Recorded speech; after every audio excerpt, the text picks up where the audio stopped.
Hello everyone, welcome back to my channel. कैसे हो आप सब। हमने लास्ट वीडियो में डिस्कस किया था इंडिफरेंस कर्व एनालिसिस। उसको हमने 2-3 पार्ट में डिस्कस किया है, वो चैप्टर कंप्लीट हो चुका है। आज हम डिस्कस करेंगे कॉस्ट कर्व। ठीक है, कॉस्ट कर्व करने से पहले हम डिस्कस करेंगे कितने टाइप्स की कॉस्ट होती है। सबसे पहले हम जानते हैं कॉस्ट का मीनिंग क्या होता है। कॉस्ट मीन्स खर्चा। आप किसी भी चीज़ को आप प्रोडक्शन करोगे तो खर्चा तो आएगा, बिना खर्चे के कोई भी चीज़ प्रोड्यूस नहीं हो सकती, तो वो क्या कहलाता है, कॉस्ट कहलाता है। ठीक है, टाइप्स ऑफ कॉस्ट में सबसे पहले money cost. Money cost means जो अमाउंट स्पेंड कर दे in terms of money for the production of a commodity is called money cost. Means आप जो भी कमोडिटी को प्रोडक्शन करने के लिए आप अमाउंट स्पेंड कर दे उस पर, वो क्या कहलाएगी, मनी कॉस्ट कहलाएगी, क्योंकि उसे मनी के फॉर्म में हम क्या करते हैं, खर्चा करते हैं। सेकेंड है real cost. Real cost means आप कोई भी फिजिकल या फिर आप कोई मेंटल एफर्ट्स यूज कर रहे हो for the production of A commodity, it's called real cost. आप मेंटल मीन्स आप माइंड यूज कर रहे हो कि आपको किस तरह का गुड्स चाहिए, आप किस तरह का डिजाइन चाहते हो उस प्रोडक्शन को करने के लिए। ठीक है, एंड एक क्या था, मेंटल और फिजिकल एफर्ट्स। फिजिकल मीन्स आपको पेन हो रहा है, आप डिस्कम्फर्ट लेवल से ज़्यादा हो रहे हो, तो उस टाइप के जो भी हमारे एफर्ट्स लगते, चाहे मेंटल हो चाहे फिजिकल हो, वो क्या कहलाएंगे, हमारे रियल कॉस्ट के अंदर आएंगे। नेक्स्ट है accounting cost. Accounting cost means कोई भी फैक्टर या नॉन फैक्टर इनपुट्स के लिए, डेप्रिसिएशन के लिए आप जो भी खर्चा कर रहे हो वो किस में आएगा, वो अकाउंटिंग कॉस्ट में आएगा। एंड नेक्स्ट वन है opportunity cost. Opportunity cost means next best alternative forgone. मान लो आपके पास एक लैंड है, उस पर आप वीट भी प्रोड्यूस कर रहे हो, उस पर आप राइस भी प्रोडक्शन कर रहे हो। वीट उस लैंड पे 20 टन हो रहा है और जो राइस है वो उस लैंड पे 15 टन प्रोड्यूस हो रहा है, तो ज़्यादा बेनिफिट किस में हो रहा है, आपको वीट में हो रहा है। तो आप सोच रहे हो कि मैं राइस का प्रोडक्शन करूँ ही ना, मैं सिर्फ वीट का प्रोडक्शन करूँ, तो वीट आपको 20 टन हो रहा है, तो मीन्स आप क्या कर रहे हो, आप चावल को जो राइस है आप उसको क्या कर रहे हो, फॉरगोन कर रहे हो, उसको भूल रहे हो, आपको बेनिफिट उससे भी हो सकता है।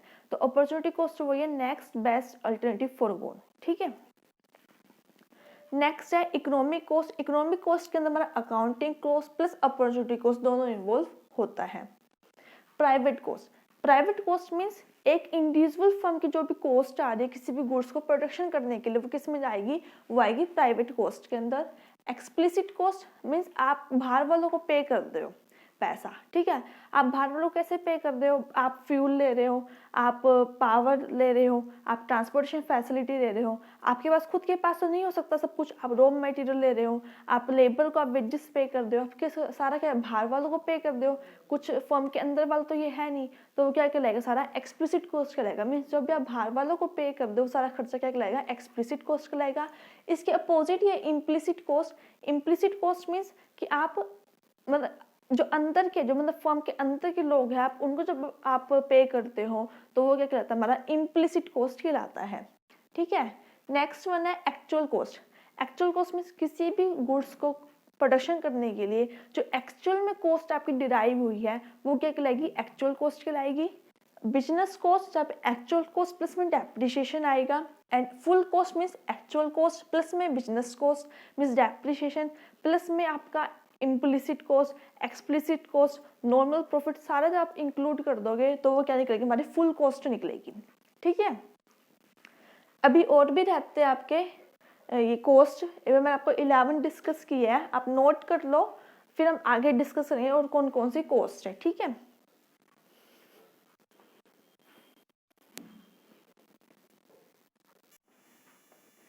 आई होप जो मैंने अभी आपको 11 कॉस्ट पढ़ाई आपको वो समझ में आ गई होगी। अब हम आगे डिस्कस करते हैं। आगे जो कॉस्ट है वह डायरेक्ट कॉस्ट। डायरेक्ट कॉस्ट वो कॉस्ट होती है जिसे हम इजीली असाइन कर सकते हैं, इजीली हम ट्रेस कर सकते हैं कि ये इस प्रोडक्ट की कॉस्ट है। फॉर एग्जांपल लेबर, ये इतने लेबर वेजेस लगे हम काउंट कर सकते हैं, इतने मशीन हावर्स लगे हम ये काउंट कर सकते हैं। ठीक है, और एक तरह कितना रॉ मटेरियल यूज हुआ है वो काउंट कर सकते हैं, जिससे हम इजीली ट्रेस कर सकते हैं, इजीली असाइन कर सकते हैं कि इस प्रोडक्ट को प्रोड्यूस करने में ये खर्चे आए हैं, वो क्या होता है, डायरेक्ट कॉस्ट होती है। इनडायरेक्ट कॉस्ट एक वो कॉस्ट होती है जिसे हम असाइन नहीं कर सकते, जिसे हम ट्रेस नहीं कर सकते, जैसे कि फ्यूल है, हम नहीं कर सकते कि इसमें कितना फ्यूल लगा होगा। ठीक है, तो वो कहाँ पे आता है, वो हमारा आता है इसमें इनडायरेक्ट कॉस्ट के अंदर। नेक्स्ट है इंक्रीमेंटल कॉस्ट। इंक्रीमेंटल कॉस्ट वो कॉस्ट होती है जब हम अपना लेवल ऑफ प्रोडक्शन बढ़ाते हैं या हम न्यू न्यू प्रोडक्ट को लॉन्च करना चाहते हैं, तो इसलिए जो हमारा खर्चा बढ़ेगा वो क्या होगा, वो इंक्रीमेंटल कॉस्ट होएगा। एंड नेक्स्ट वन है संक कॉस्ट। संक कॉस्ट वो होती है कि लेवल ऑफ प्रोडक्शन इंक्रीज होने से ये कॉस्ट इंक्रीज नहीं होती, ये आपकी आएगी चाहे आप प्रोडक्शन चाहे इंक्रीज करो चाहे डिक्रीज करो। जैसे कि फॉर एग्जांपल आप कंस्ट्रक्शन कर दे फैक्ट्री के अंदर, तो वो क्या कराएगी, वो संक कॉस्ट कराएगी जो आनी है, चाहे प्रोडक्शन आप कितना भी इंक्रीज कर लो प्रोडक्शन का लेवल, इससे कोई भी फर्क नहीं पड़ता। ठीक है, नेक्स्ट वन है हिस्टोरिकल कॉस्ट। हिस्टोरिकल कॉस्ट वो कॉस्ट होते हैं जब हम पास में जब हमने कोई भी एसेट परचेज की होती है इन दैन प्रिवेलिंग प्राइस में, वो कौन सी होती है, हिस्टोरिकल कॉस्ट होती है।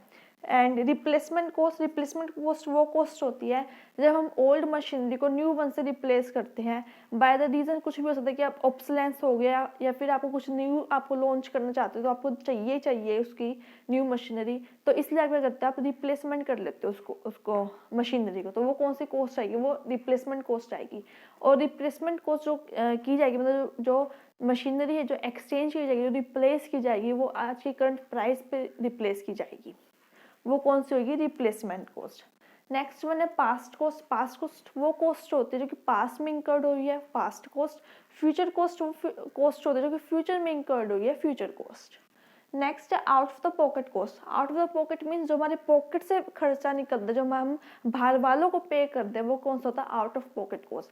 सिम लेबर हो गया, ठीक है, फ्यूल हो गया, रॉ मटेरियल हो गया, ट्रांसपोर्टेशन फैसिलिटी होगी, सारा क्या बाहर वालों को पे किया जाता है, तो वो कौन सा आउट ऑफ पॉकेट कॉस्ट है।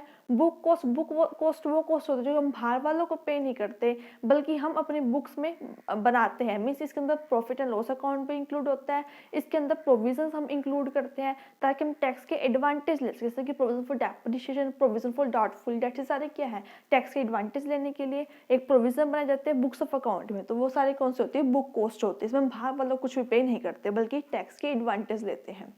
नेक्स्ट है कंट्रोलेबल कॉस्ट। कंट्रोलेबल कॉस्ट वो कॉस्ट जिसे हम कंट्रोल कर सकते हैं, ठीक है, और अनकंट्रोलेबल कॉस्ट वो जो कि हमारे पावर हमारे हाथ में नहीं होती कि हम उसे कंट्रोल कर सके, होते हैं अनकंट्रोलेबल कॉस्ट। नेक्स्ट है urgent cost and postponable cost. Urgent cost वो कॉस्ट होती है जो कि आपको चाहिए ही चाहिए, इसके बिना आपका काम नहीं चलेगा, जैसे कि रॉ मटेरियल है, फ्यूल है, लेबर है, क्या इसके बिना प्रोडक्शन कर पाओगे, नहीं कर पाओगे। अगर आपका रॉ मटेरियल खत्म हो गया तो आपको अर्जेंट रिक्वायरमेंट चाहिए ही चाहिए कि आपको उसके बिना आपका काम नहीं चल सकता, वो कौन सी होती है, अर्जेंट कॉस्ट। पोस्टपोनेबल कॉस्ट कौन सी है, पोस्टपोन कर सकते हैं आप कुछ टाइम के लिए, आप सोचो ठीक है अभी नहीं है, हम कुछ टाइम बाद परचेज कर लेंगे, कुछ टाइम बाद हम इसको ले लेंगे ताकि अभी हमारा काम चल जाएगा, ठीक है, वो कौन सी होती है, पोस्टपोनेबल कॉस्ट। जैसे कि आप फैक्ट्री को पेंट करवाना चाहते हो, तो आप हो सकता है कि अभी आपके पास पैसे नहीं है, तो आप सोचो कोई बात नहीं 2-3 महीने बाद पेंट करवा लेंगे, जब मेरे पास पैसे आ जाएंगे, तो आपने कुछ टाइम पे क्या कर दिया, उसको पोस्टपोन कर दिया, तो वो कौन सी होगी, पोस्टेनेबल कॉस्ट होगी। तो ये सारी क्या है, 23 तरह की कॉस्ट होती है कॉस्ट कर्व के अंदर। आज हम बस इतना ही डिस्कस करेंगे कौन कौन सी कॉस्ट होती है, ठीक है, आप ये नोट कर लो अच्छे से। अगर आपको इसमें से कोई भी क्वेरी है तो आप मुझे कमेंट करके बता सकते हो। आपको वीडियो अच्छी लगी हो, वीडियो को लाइक कीजिए, शेयर कीजिए, चैनल को सब्सक्राइब कीजिए। Thank you.